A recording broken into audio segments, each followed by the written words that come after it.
Depois, Jesus começou a falar-lhes por parábolas a este grupo e lhes disse: um homem plantou uma vinha.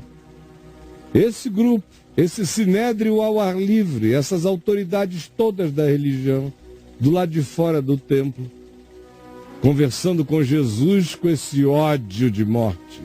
Jesus disse a eles: um homem plantou uma vinha, cercou-a de cercas, construiu dela um lagar, para que nele o vinho fosse pisado, a uva, para ser feita, transformada em vinho. Edificou uma torre para estocar o vinho e arrendou a uns lavradores e ausentou-se do país. No tempo da colheita, enviou um servo aos lavradores para que recebesse deles os frutos da vinha, porque eles diziam: nós somos os arrendatários. Lembre-se, essa parábola está sendo contada para os arrendatários do templo, para os representantes de Deus em Israel. Jesus prossegue e disse: eles, porém, agarraram aquele servo enviado, o espancaram e o despacharam, sem nada enviar para o dono como pagamento pelo arrendamento. De novo lhes enviou outro servo, e eles o esbordoaram na cabeça e o insultaram e o expulsaram. Ainda outro lhes mandou, e a este mataram. Muitos outros lhes enviou, dos quais espancaram a uns e mataram a outros. Restava-lhes ainda um último a ser enviado. Um último a ser enviado a Israel. Um último. Seu filho amado, que veio para o que era seu e os seus não receberam. A este lhes enviou, sim, dizendo: ao meu filho eles respeitarão, ao evangelho acolherão. A realidade mais explícita e simples, eles darão ouvidos. Ao mais legítimo representante da minha vontade, eles respeitarão. Mas esses tais lavradores, que aqui no contexto são os principais sacerdotes, os anciãos, os acadêmicos da religião, os donos do saber espiritual, os que tinham supostamente se incumbido de serem os representantes de Deus na terra, disseram entre si: ah, este é o herdeiro, vamos, matemo-lo, e a herança toda será nossa. Nossa, quem vai mandar nas coisas chamadas de Deus na terra seremos nós daí para frente. Vamos acabar com o evangelho, acabar com o herdeiro, matar o nome e o ensino de Jesus, e a herança é nossa. Tudo que disser respeito a Deus será herança nossa na terra. E agarrando-o, mataram-no e atiraram-no para fora da vinha. Que fará, pois, o dono da vinha? Que fará, pois, o dono da vinha a esses líderes da religião da vinha? Virá, ele virá. Exterminará aqueles lavradores e passará a vinha a outros, que ninguém pode nem imaginar. Porque ainda não lestes na Escritura, sim, a pedra que os construtores rejeitaram. Essa veio a ser a principal pedra angular. Isto é da parte do Senhor, e é maravilhoso aos nossos olhos. Nunca lestes que seria assim? Eis que isso se cumpre diante de vós. Então, aturdidos e chocados e raivosos, procuravam prendê-lo. Não o faziam porque tinham medo do povo. Porque compreenderam que era contra eles que Jesus proferira esta palavra.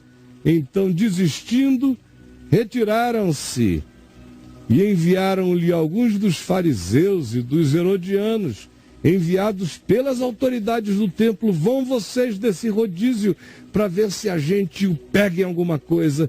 E enviaram fariseus e os políticos herodianos, muitos deles vinculados à classe sacerdotal, à seita dos saduceus, muitos deles, para que fossem provar, testar Jesus, para ver se o apanhariam em alguma falta, em alguma palavra, porque o lugar de maior tentação para Jesus nunca foi a casa das meretrizes, mas o templo de Jerusalém. Jesus está no ambiente do templo em Jerusalém. Foi procurado ao ar livre pelos principais sacerdotes, por todos os líderes da religião judaica, por todos os representantes da academia religiosa. E contou a eles a parábola dos lavradores maus e atribuiu a eles serem os personagens finais, naquele momento, daquela parábola que sobre eles incidia. Por isso procuravam prendê-lo.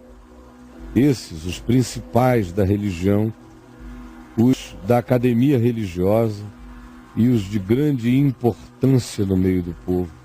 Por isso procuravam prendê-lo, mas temiam o povo, porque compreenderam que contra eles Jesus proferira aquela parábola. Então, desistindo, retiraram-se e enviaram a Jesus, eles mesmos, esse mesmo grupo, cheio de poder religioso, enviaram a Jesus alguns dos fariseus e dos herodianos. Muitos desses herodianos, o nome já diz, eram comprometidos com Herodes, muitos da classe sacerdotal, muitos deles do partido dos saduceus. E enviaram esse grupo para que apanhassem Jesus em alguma palavra, em algo que ele dissesse que pudesse incriminá-lo. Isto tudo no ambiente do templo, porque o ambiente do templo é cheio dessas conversas, sempre. Chegando, disseram a Jesus, os fariseus e os herodianos: Mestre, sabemos que és verdadeiro e não te importas com quem quer que seja, porque não olhas a aparência dos homens. Antes, segundo a verdade, tu ensinas o caminho de Deus. Portanto, responde-nos, é lícito pagar tributo a César ou não? Devemos ou não pagar impostos a Roma?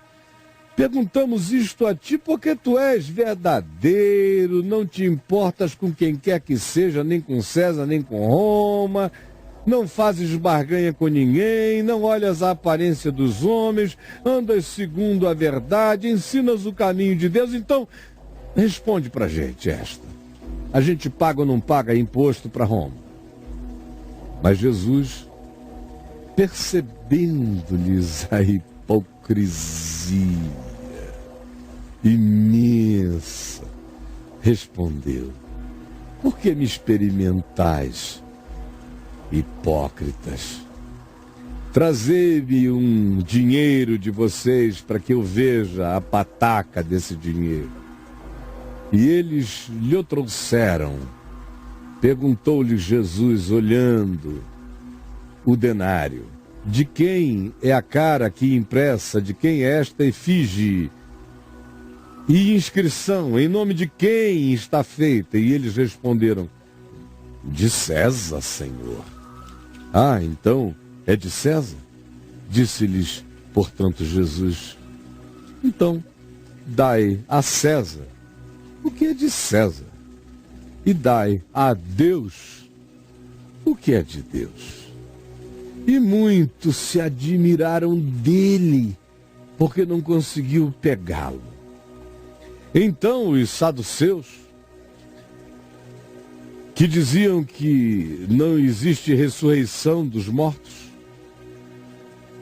e que também não creem em espíritos, nem em anjos, nem em sobrenaturalidades, aproximaram-se de Jesus e lhe perguntaram: Mestre, Moisés nos deixou escrito que se morrer o irmão de alguém e deixar mulher sem filhos, o seu irmão mais novo, o segundo, tomará esta mulher como esposa, a viúva do seu irmão, a fim de lhe suscitar descendência, senão o nome do seu irmão fica apagado na sequência histórica da família. Isto Moisés determinou, deixou escrito. Ora, aqui entre nós, prosseguiu o homem narrador da história, em nome dos saduceus, aqui entre nós havia 7 irmãos. 7. O primeiro casou e morreu logo a seguir sem deixar descendência. Então o segundo desposou a viúva e morreu, também sem conseguir engravidá-la. E o terceiro veio, possuiu-a, morreu e não a engravidou. E assim os 7, todo mundo pegou a mulher, casou com a mulher, transou com a mulher e morreu. E ela não ficou grávida de ninguém. No fim de tudo morreu a mulher. Então me responda o seguinte: na ressurreição, quando eles todos ressuscitarem essa mulher e os 7 irmãos, de qual deles ela será esposa? Porque ela casou com os 7, dormiu com os 7, ela é mulher de quem na ressurreição? Porque eles pensavam na ressurreição com categorias dessa sociedade mortal e condicionada. Respondeu-lhes Jesus: não provém o vosso erro de não conhecerdes as Escrituras nem o poder de Deus? É claro que sim. Vocês só me fazem essa pergunta porque vocês não conhecem as Escrituras. Vocês conhecem o que Moisés falou, conhecem escritos, mas não conhecem a Escritura. E não conhecem também o poder de Deus. É daí que vem o erro do pensar de vocês. Pois, se vocês conhecessem o ensino e o espírito da Escritura, já teriam entendido que quando esses todos, não só esses, mas quaisquer outros, ressuscitarem de entre os mortos, já não casarão, nem se darão em casamento. Estarão para além das coisas imediatas dessa dimensão mortal e animal. Serão como anjos nos céus, seres redimensionados, sem as necessidades da mortalidade. Quanto à ressurreição dos mortos, se ela existe ou não tendes lido no livro de Moisés, no trecho referente à sarça, como Deus lhe falou no Êxodo: eu sou o Deus de Abraão, o Deus de Isaque, o Deus de Jacó? Não lestes? Ele não disse: eu fui o Deus de Abraão, eu fui o Deus de Isaque, eu fui o Deus de Jacó, porque Abraão, Isaque e Jacó já tinham morrido, mas ele disse a Moisés, acerca de quem já tinha morrido: eu sou o Deus de Abraão, eu sou o Deus de Isaque, eu sou o Deus de Jacó. Por quê? Porque para ele todos vivem, porque ele não é Deus de mortos, e sim de vivos. Vocês vivem em grande erro, não entendendo esse princípio e esta lei da vida. Isso ele disse aos saduceus que agora procuravam prová-lo.